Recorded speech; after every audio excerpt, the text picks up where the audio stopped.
Erev Tov Chavrim, I'm Stephen Ben-Nun. You are watching Israeli News Live, and it is hitting the fan once again. I guess that's a rude way of putting it, but in Syria, Aleppo this time.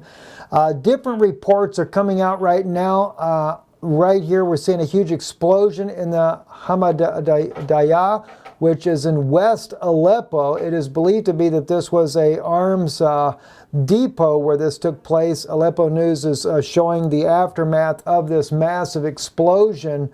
And it is believed that Al-Qaeda actually launched a rocket on this particular location. And but at the same time, as we're seeing this, and of course, like I said, it is a massive explosion right there. We are also getting reports from Amman News there that breaking intense clashes are breaking out between the Syrian Army and Turkish-backed forces in East Aleppo.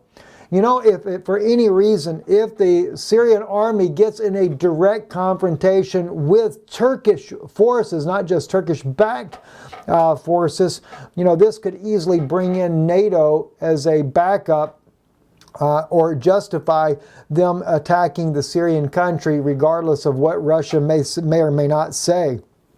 And in fact, at this particular point, with President Putin is showing a tremendous amount of weakness in the case of the latest provocations there when Israel came in. And of course, it is conflicting reports as to whether or not Israel used the Russian Il-20 surveillance plane as a means of cover for the operation in Latvia, or whether or not the plane was not used for cover, as the Israeli authorities are saying, and saying that their plane was already out of the area and back inside of Israel before the plane was actually shot down by Syrian forces.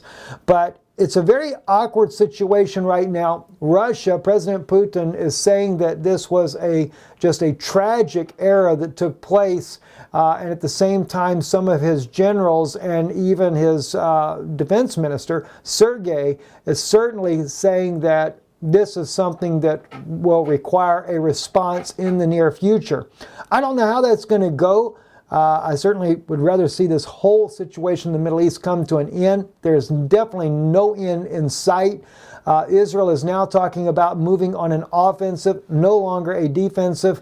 That's been said publicly, but yet at the same time, Israel has been pretty much on the offense for the last year inside of Syria, and there seems to be no let up in sight. In fact, Israeli forces, after meeting with their counterparts in Russia, have come back and said that the strikes in Syria will not cease, and there has been no change of plans of how they communicate with the Russians inside of the Syrian airspace.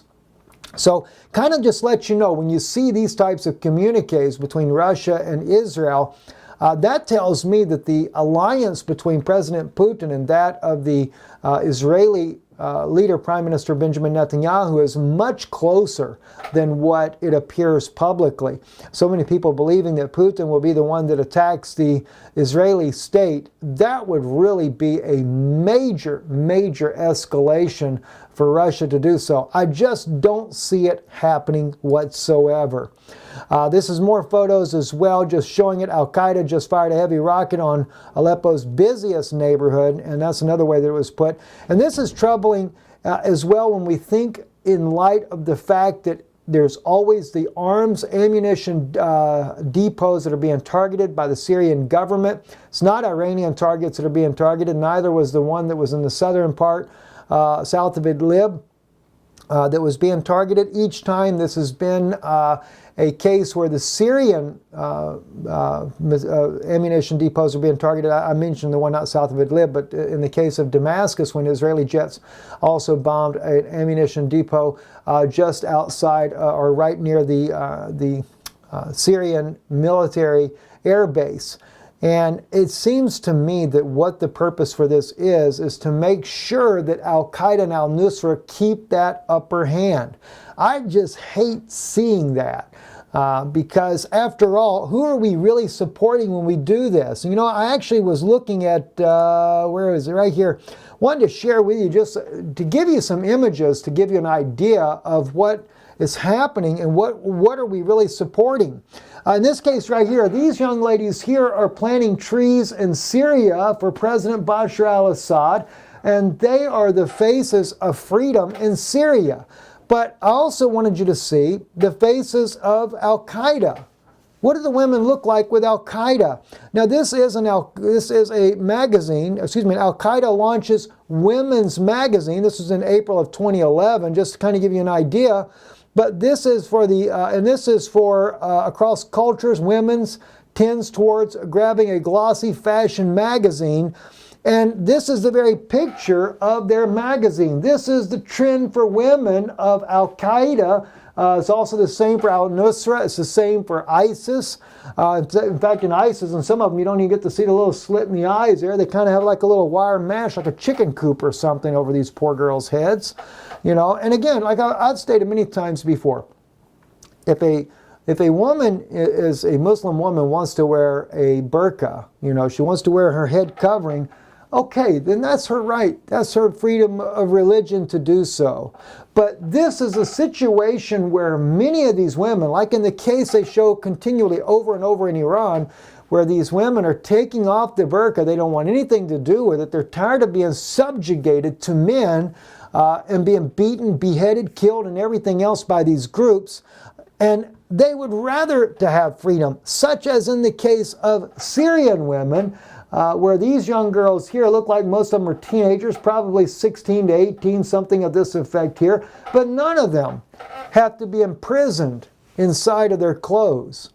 And this is what we should stand with. This is standing with Bashar al-Assad and his people that do not gas their people, do not lie to the public. It's not written in neither is it written inside, we hear so much about what the Quran writes. Well, it's not written in the Talmud that you're allowed to go lie to the Gentiles in order to be able to be their friends, because it's perfectly okay to do if you're doing it for Yehovah.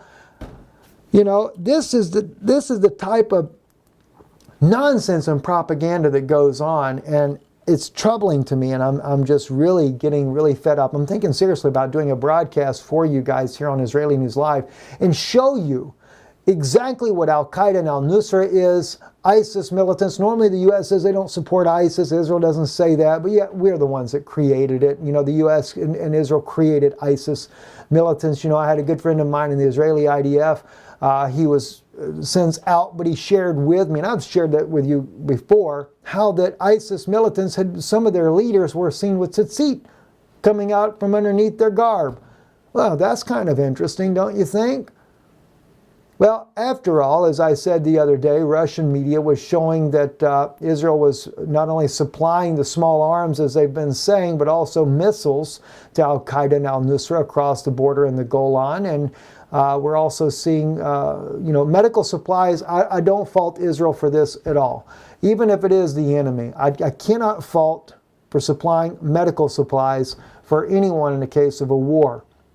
But at the same time, though, they have put sanctions on the Syrian government, and they don't allow any medical supplies to go into the Syrian government while their children are dying of different diseases and things that are preventable, all because of the sanctions placed on Syria that keep life-saving drugs going into the hands of the Syrian government. But they will supply those drugs to the very murderers that imprison their women, as I showed you here, and they'll supply it for them, no problems asked. I mean, we got to think of what side of the equation are we on? In fact, there's something we're going to be doing over on. Let me see if I can find the article for you real quick here. I'm going to be doing a special broadcast on. This is from Breaking Israel News. From evangelizing Christians to humble servant in Jerusalem, the story of Pastor David Decker. And nothing against Pastor Decker at all. I'm not using this to beat up on him or anything. But I am seeing a trend. Going to share it over on Patreon later today. This very troubling trend that I am seeing, where the Christian community is slowly but surely dropping Yeshua. They're dropping Jesus completely out of their message, and they're embracing Judaism. You know, we often hear that we have Judeo-Christian values in America. And I used to always say the same thing. But you know, in reality, we cannot say that Christians are Judeo-Christian value unless we are Talmudist as well. Because Judeo values of today are Talmudist values. It is very prominent in the Jewish culture and community. I know I used to go to synagogues as well as Kabbalah, depending on which group that you're associated with. The Chabad organization is into Kabbalah. I've sat there with rabbis teaching Kabbalah before, the Gematria, Talmud, etc. That is Judeo values. I think, though, in reality, though, the true Christian, it shouldn't be Judeo-Christian values. Maybe we should say that we are Karaite Jews values, Karaite Jewish values, not Judeo, which is more associated with Talmudic values, which has been there all along. Back in the times of Yeshua, we didn't have a Talmud written as of yet, but we were still quoting the verbal law in those days, as Yeshua cites those verbal laws inside the Gospels. In fact, I'm going to be going back to Shem Tov's Hebrew Gospel with you guys in the very near future, working on translating that myself to get a little bit better perspective of things that are said there, because this is probably the oldest known Hebraic document of the Hebrew Bible, and it is believed to be that Shem Tov's Hebrew Gospel, which was copied in the 1300s, goes all the way back to the 1st century. And they proved this. In fact, it was Nehemiah Gordon that actually did a very beautiful job in proving the authenticity of this document, and of course where it comes from, the different copies that are out there that Shem Tov would have taken this from. So I think we should use it because some of the very interesting artifacts in the Hebrew version make Scripture far more clear. So I'm going to actually work on translating that myself as well to share that with you. So later today, I hope to get into this right here about this, why I'm very troubled that I'm seeing the things that are happening, because so many of our Christian brothers and sisters are willing to forsake the true values of Yeshua in favor of that of Judeo values, which are Talmudic values, just like the Noahide laws. You ever notice the Noahide laws explicitly omit the Sabbath? Why do they omit the Sabbath? Because in the Talmud, it is taught in the Talmud that the Sabbath is not for Gentiles. It is only for the Jews, and that those Gentiles that keep Sabbath are to be put to death. You didn't know that, did you? Yeah, believe it or not, that's in a Talmudic law. I have my own Talmud. I know these things. All right? But another problem with this that a lot of people are not aware of, though, is that's totally contrary to the Word of God, because God gave the Sabbath in the book of Genesis long before we were ever an Israelite nation, before we were ever 12 tribes or even split off, house of Judah, house of Israel. So the Sabbath was given then. Yeshua brings back the Sabbath in his own ministry, and speaking about keeping the Sabbath, and of course we see it in the book of Revelation as part of the commandments of God, and even with the rich young ruler. So no, nowhere do we see Yeshua ever refer that we should be keeping the Noahide Talmudic laws that are being put around the world. So we'll go into that on that broadcast there. Anyway, I just want to get to you guys and let you know the breaking news that's going on, what's happening there. And maybe I'll just kind of bring this out. Intense clashes broke out between the Syrian Arab Army and Turkish-backed rebels in East Aleppo this evening after a relatively quiet few months. According to a military source in Damascus, the intense clashes broke out after the Syrian Arab Army fired a couple of mortar shells towards the Free Syrian Army's positions at El Bab in East Aleppo. In response, the Turkish-backed rebels fired several missiles towards the Syrian Arab Army positions in nearby town of Tadaf, which is just south of Al Bab. See, that just goes to show you, they're always provoking things. And that's the way it is with all these so-called chemical weapons attack. It is a provocation.